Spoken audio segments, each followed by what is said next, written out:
Samantha's case, her husband had bad habits, but good character. He wanted a good relationship. He didn't want it to end. He didn't know how to fix it. Welcome to the Yearning Heart Podcast, where we discuss with everyday people our journeys towards love, our growth, and the yearnings of our hearts. Hi, I'm Jennifer Lehr. I'm a licensed marriage and family therapist. I'm your host of the Yearning Heart Podcast, and today we're going to go into therapist insights of episode 12 with Samantha. And if you watched episode 12, you'll know that Samantha actually left her husband, got divorced, got into another relationship, which turned out to be toxic, and then got back together with her husband and has worked out a fabulous relationship. So there's a huge amount to talk about, and let's get going. Partners can fall out of love for a lot of reasons, and some are more common than others. So people often fall out of love because they're having big issues in their relationship. They don't feel connected. They're fighting. They have patterns that are disconnecting, whether it's yelling or distancing or just the way they communicate is not connecting. And what happens when we fall out of love, we tend to crave connection with someone else. So we often go looking for someone else. Now, this can happen before we end the relationship or after. And before it's infidelity, after it's a new relationship that isn't infidelity. But that's why often relationships end up where people fall out of love. Now, another thing to bring up here is people often don't understand the difference between chemistry and character. Character is the quality of the person that you're with. It doesn't mean they've got great relationship skills. They might yell, they might withdraw, they might pursue, they might do all kinds of things that are not fun for a relationship.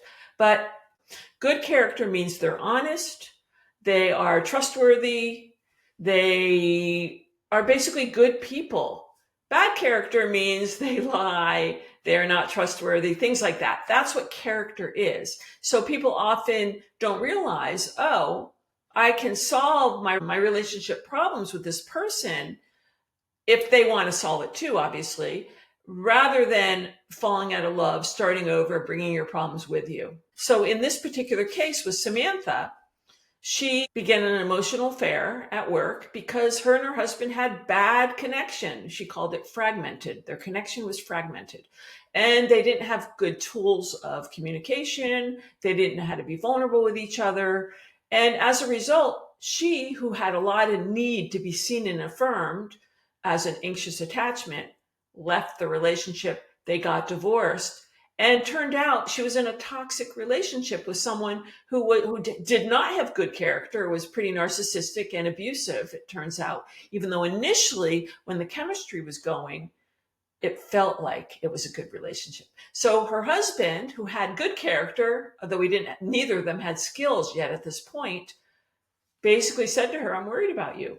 And so she and him got back together. She ended it with the dysfunctional person. And she's now been back with her husband for, I don't know how many years, at least 7 or 8 years. And they have a great relationship. And that's an example of, yeah, you can work it out if both parties want to. And if both people are good people who are going to be trustworthy and care about each other. Another thing that can come up is if you lose hope, and when the frustrations pile on top of each other and the lack of connection piles on top over and over and over, you can lose hope, and that can also send you looking for someone who can do better. And sometimes that's appropriate. Sometimes the person you're with could not be, either isn't willing or isn't capable or doesn't want to do the work to create a better relationship, in which case, yeah, get out. But sometimes the person is a good person who still loves you. You love each other underneath all the shit, and it's worth working it out. Another thing that Samantha talked about is that she was deep in postpartum depression after the birth of both of her children, which contributed to her not feeling connected, needing affirmation. And her husband at the time did not have the skill set to help her with her depression. Now, a person with postpartum depression, that's serious. The world is dark. They need ways of finding support. and, possibly additional support outside of the family unit, but they need ways to feel support. Postpartum depression is not my area of expertise, but if you were someone who had a partner with postpartum depression, you would want to get them help, you would want to get them support, you would want to be supportive of them. And it's a really serious issue. So one of the things Samantha talked about is how she didn't have a voice. She could not say what she needed, what she wanted. Can you do this? I want this. So all those feelings, that inability to express what she wanted, crippled her in a relationship. I mean, how do you get your needs met if you can't even say what they are?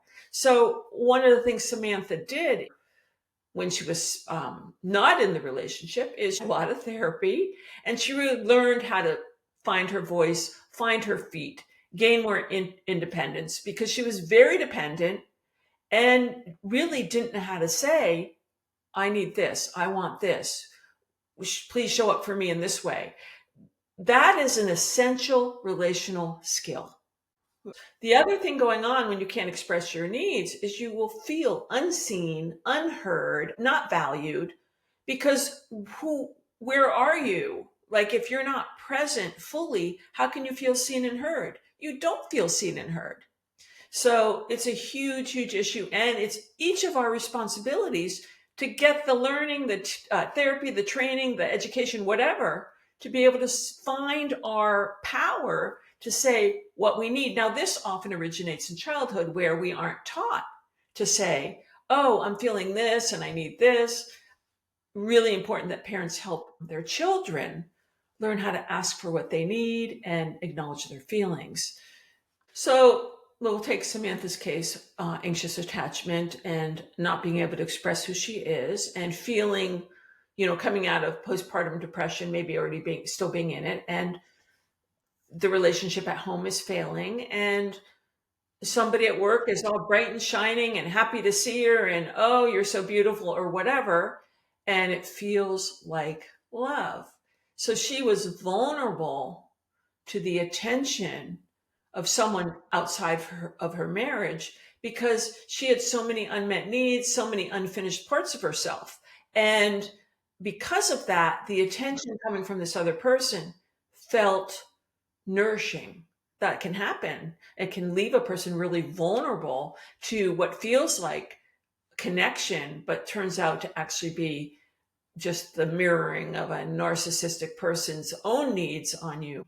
It wasn't until later that she found out, there's something wrong here. This attention was very superficial and really wasn't about me.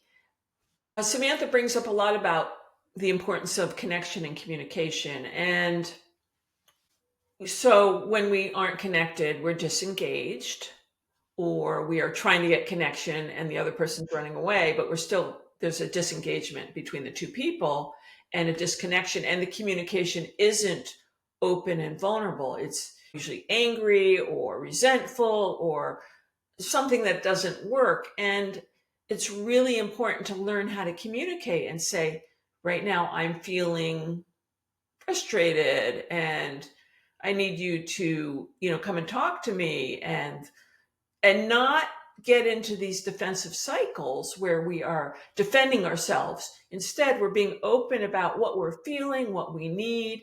That is a huge piece of learning, because it does require understanding our feelings and being vulnerable. And that's the kind of communication that Samantha developed with her husband in couples therapy while they were trying to get back together. So I know, I wasn't in the therapy room with them, but I know from talking to Samantha that we were dealing with an anxious partner and an avoidant partner. I knew that the husband did not show up for Samantha the way she needed, did not communicate the way she needed, wasn't present the way she needed. That would be the avoidant. And that Samantha didn't have good self-esteem, didn't know didn't know how to ask for what she needed, was needing much more than she was getting. That's more of a signal of the anxious partner. So the default mode of the avoidant partner is to leave the trigger that's creating, because the avoidant partner has anxiety too. They might be less aware of it, but they're also anxious underneath it all. It is, but they are cut off enough from their feelings. They're less aware of it generally. So the default mode of the avoidant partner is to leave the trigger causing the stress or the anxiety. The default mode of the anxious partner is until they're a burnt out anxious partner, which then it changes and they could be avoidant as well, which happened to me in my first marriage. But anyway, the default mode of the anxious partner is to try to get their needs met, to try to get the partner to show up for them, whether it's through nagging or criticism or desperation or crying. The anxious partner's anxiety will cause them to try to close the gap. And those are the two different strategies that the avoidant, and it's not black and white. There's many shades of gray here and exceptions, but generally, I would say those are the strategies that the avoidant versus the anxious partner use. So in our case, and I don't know the husband, I only talked to Samantha, she had obvious issues of self-esteem. And both partners would have had insecurities of some kind. In the avoidant case, Samantha's husband, he would be less able to connect. He probably had an escape mechanism. We don't know what that was, but a way of getting away from his feelings. Some people have affairs, some people, watch TV, some people go on the computer, but there's different strategies to escape the feelings that you don't want to feel. And so both partners have things that need to be healed and capacities that need to be developed. So again, just to emphasize this, if you want your marriage or relationship to work, both partners have to be willing. One person, you could, if you're in the 12-step program and you learn how to accept the other partner, even if they're still drinking or whatever, that is a strategy. However, you will learn how to tolerate how to deal with your anxiety yourself and tolerate a less functional partner, which is not the same as two functional partners. It is a way. Some people choose that way. Other people are like, I'm out of here. I want a functional partner. But for couples therapy to work, both partners want to say, hey, let's make this work. And to touch on a little bit more on couples therapy, the couples therapy is about the we of the relationship. Stan Tatkin calls it a couple bubble, which means there is a protected space around the relationship that the couple lives within, and who gets in and out is controlled by the couple.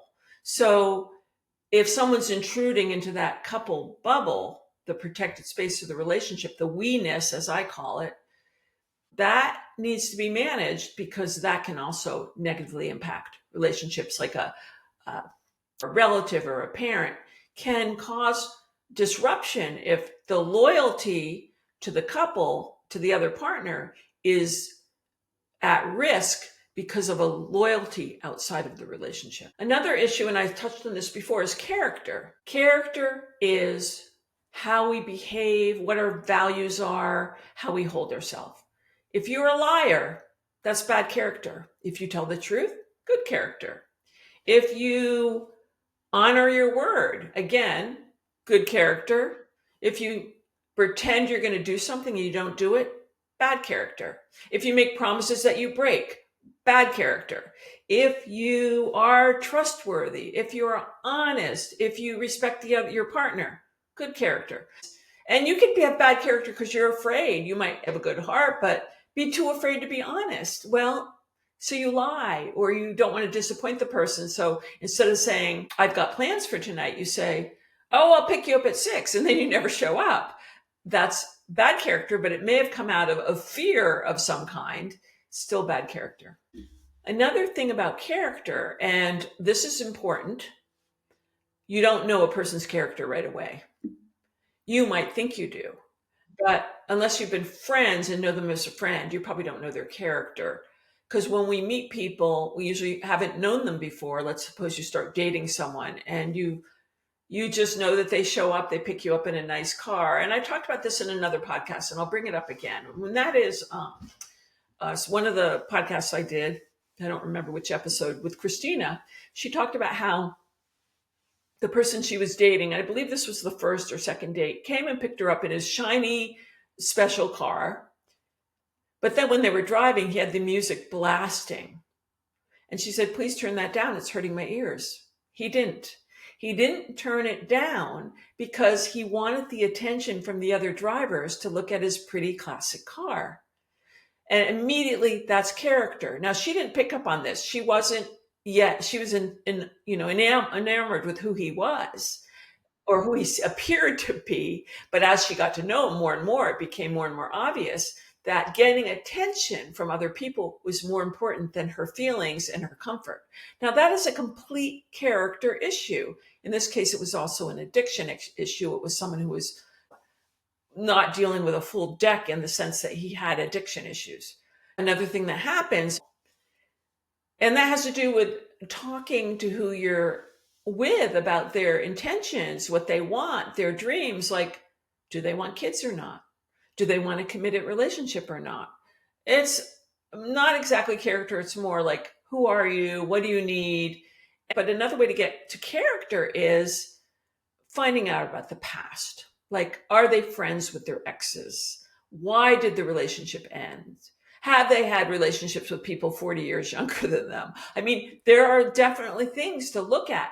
There's a concept called Puer. Puer is, and the Puella, it would be the female version. A puer is a person, a male in this case, who wants to flit from flower to flower and doesn't want to settle down because each flower is so beautiful. And we're talking about women here. That character structure, someone who is a puer, is not someone you want a committed relationship with because they won't be capable of monogamy, or they will do serial monogamy and move on pretty quickly because you won't be able to hold their attention because there's always going to be another younger, prettier flower out there. All this is character.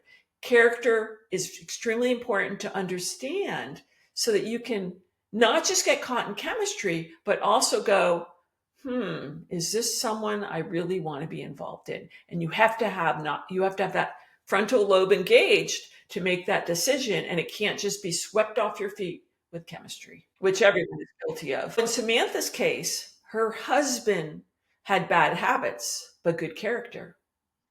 He wanted a good relationship. He didn't want it to end. He didn't know how to fix it. He didn't know how to deal with her depression. She, the one who was suffering from the depression, wanted to feel better. And thus she ended the marriage. And then it turns out she got a second chance because he basically said, hey, I'm worried about you, and gave her a chance to look at what was going on, to become closer to her husband and to start doing the work with him, which they did. Samantha talks a lot about being codependent versus independent. And she actually missed the word interdependent, which I unfortunately didn't bring up with her. I probably should have. And she probably knew it, but it didn't come up. So for whatever reason, Samantha was very, as she self-identified, codependent, which meant she needed a lot of affirmation. She wanted the other person to take care of things and be there, that kind of thing. And her work for her was becoming much more independent. Now, two codependent people, or an independent person and a codependent person, however you look at this, it's not the same as interdependence. Interdependence is what relationships are about. We function fully as an individual. We are independent. We also have a dependency on our partner. But the interdependent piece means we support each other. We are there for each other. We help co-regulate each other. If you're having feelings that are difficult, I can help calm you down, and vice versa. When we fight in a way that neither of us goes through the roof. And in order to be interdependent, we have to be able to be both, have some dependency on our partner, and be a full, whole person who is independent, who can go out and do whatever they need to do in the world. If you're missing an ingredient, you're going to have trouble having a healthy, functioning relationship.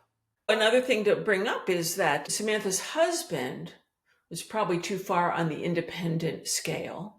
and Samantha was probably too far on the codependent scale. And Samantha's husband would have had to move closer towards, how do I be a little bit less independent and a little bit more relational, a little bit more interdependent? And obviously Samantha's role or job was to find more of her own independence so that she could do more self-regulation. So when things didn't happen her way, she could manage her feelings. She wouldn't just fall into a pile or do whatever she did. And that's another reason why feelings are so, getting access and managing your feelings is so incredibly important. Another thing Samantha brought up is that she didn't blame her parents, and that's great. We're not here to blame parents. However, it is okay to analyze what happened with our parents. And in some cases, we do have a right to confront parents, especially in cases of abuse and severe neglect. So Samantha does not blame her parents, yet she was able to identify where it went wrong. Her parents' own defects, gaps from their own childhood, caused them not to be able to help Samantha metabolize her feelings, help her integrate them, help her find her voice, help her say what she needs as a child. So she grew up with these deficits. Now, these capacities would have to be rebuilt in adulthood, and she did that. But that's where the parent thing falls in. Parents come in, they do their best, usually, not always. They do their best and they miss things. And then we have the work of rebuilding ourselves. I touched on this earlier. Feelings are integral to our health. We have to know what we're feeling. We have to be able to communicate what we're feeling. Sometimes we're raised in such a way, and often this happens with boys, but not always, where you're not allowed to cry, where you're not supposed to express your feelings. And this causes great damage to children who become adults, who have to be in relationships, and they have to be able to identify their feelings, honor their feelings, make their feelings part of their world. Because if they don't, guess what? You're avoidant, or you're insecure, or whatever. You're in some kind of insecure attachment, because secure attachment implies that you have a good handle on understanding your feelings. And your feelings are your friends, not your enemies. You don't shove them down in the basement and lock them away. Now, the flip side of this is emotional regulation. You can have too big of feelings that you don't regulate, which when I was younger, I'm sure that was me. Not anymore, but when you have really big feelings that you can't regulate and your partner doesn't know how to deal with that, it can push them away, especially if they aren't secure. If they're secure, they can probably help you regulate, and you'll learn how to regulate. So much depends on what the work you do, what your childhood was, who your partner is, but feelings are incredibly important. Responsibility for your part, also known as accountability. When a couple gets into a bad cycle, and relationship cycles need to be identified. So a relationship cycle would be when you get upset, I can't handle it, I pull away. You get more upset, I pull away further. There's many cycles, but that's an example of a relationship cycle. They have to be identified, and you have to take responsibility for your part. What did I just do that triggered my partner? Can it be adjusted? Can I do it differently? What did my partner just do that triggered me? Can it be adjusted? Can we talk about it? Can we do it differently? Now, there's many ways to work on this. Emotionally focused therapy for couples does very specifically, in a stage of the work, focus on the cycle and brings the feelings into it. My app, Reconcile, also very much helps people understand their cycle and bring their feelings into it. But you have to have accountability for your relationship cycle. It's not just there's a cycle, it just happens. It's, this is happening because I'm doing X, Y, Z. And this is happening because you're doing X, Y, Z. I am responsible for my part. I will try to do this differently. And you need to try to do this differently so that we don't keep triggering each other. So again, in Samantha's case, we talked about emotional infidelity, and then she actually entered the relationship later on fully.